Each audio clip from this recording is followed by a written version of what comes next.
Hi, George here. I recently published this little piece here. I am, of course, balancing on the shoulders of the great Lyssa Adkins, who came up with the version that I based this on, or the artifact that I'm basing this on, which is the Agile Coaching Competency framework. That you will see represented here still in its full glory. The reason for my adding to it is because in more enterprise-sized engagements, I found that I could no longer fully rely on what was in the Agile Coaching Competency framework to help me review and evaluate and inspect and adapt on my professional development. So I kept thinking and thinking and analyzing and trying to work out what was missing and how to organize that. And the two key omissions that emerged for me in my own practice were the aspect of leadership and the aspect of team development itself. So that's what I've added. If you are not familiar with Lyssa Adkins' original version of the Agile Coaching Competency Framework, there's a lot of material out there that covers it. So I would encourage you to go and cover that for yourself. And in this video, in order to keep it shorter, I'll simply focus on what is added and how I'm thinking of the differentiation. So in the original, there is already some clarity around what is in the bottom. You have mastery related aspects there.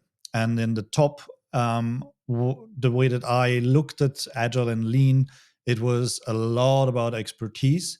And that brought me to then try and determine how do you differentiate between mastery and expertise in terms of how much do you actually need to know and how much do you need to have experienced for yourself.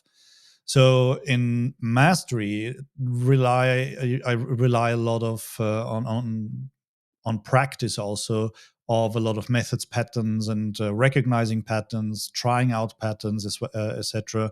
And a lot of that needs to happen um, through practice, through one's own experience. So it became quite clear that in mastery, the emphasis is certainly on the experience. So 80% of emphasis there, and 20% on knowledge. Those are, numbers simply based on the Pareto principle. Um, Something along those lines, I think, should work quite well. Whereas if we look at the top, Agile and Lean was in the original, and I added alongside that leadership. When I became more and more engaged with leadership over the last 10 years, I also learned that, yes, you need to have a fair amount of experience, but you also need to learn a lot about different approaches to leadership, different research areas around leadership, practices of leadership, and so on and so forth. And while it may not have quite as many methods and processes as the Agile and Lean arena, there is a lot of richness when we start to study leadership. So it falls into an expertise realm rather than mastery realm, and there the emphasis is inverse. So 80% on knowledge and 20% on experience. Now, the more experience one has in those areas, the better, of course. But in addition to all of that first-hand experience, we need to know a lot about other agile and lean things that we haven't had an opportunity to try out yet, right? And it's been, for me, it's been over 10 years, and there are several things that I've learned about, that I know about, that I personally have not been able to practice, just because the context in which I've been working were not suitable for it. And similarly, in leadership, there's a lot of nuance to this and a lot of context specific practice.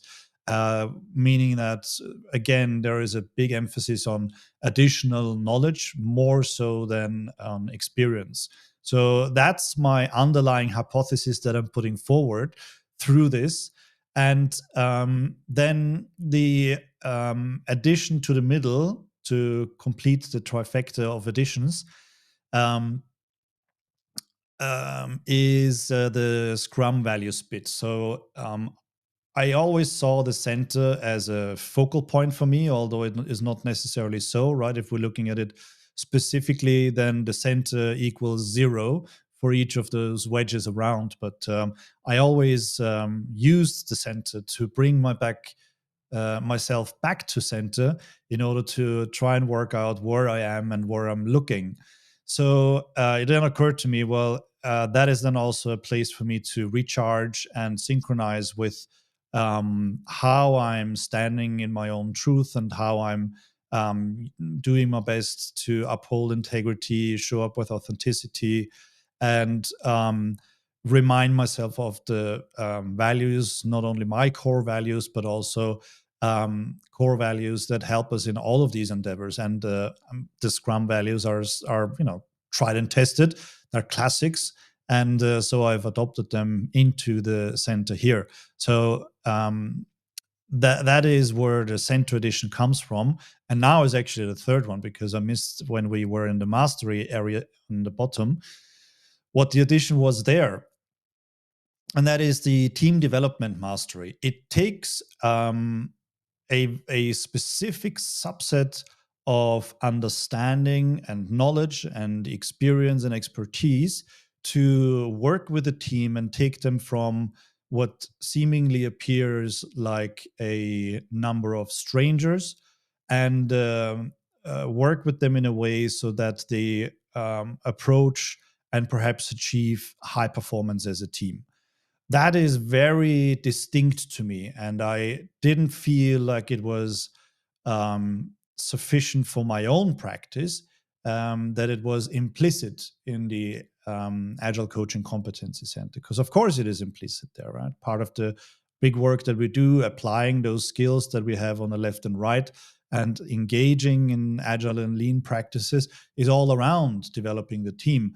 But I have found the practice of developing a team so profound over the years, and not only product development teams, but perhaps even particular with management teams, that I felt, again, for my own use going forward in my engagements, that I wanted to have this specifically pointed out or specifically featured in something like a competency framework. So that's why it's added as a mastery here. And that makes the three that I have added: leadership as an expertise, team development as a mastery, and then the central focal point with the Scrum values. So these are the additions. This is the framework as it is. I am not sure whether I have landed on a final name for it. At the moment, I'm referring to it as the engagement levers framework, because each of those areas, when you are working on an engagement, particularly multi-team, organization-wide, then you need to be very considered and conscious which of these levers you're pulling at what point with whom. And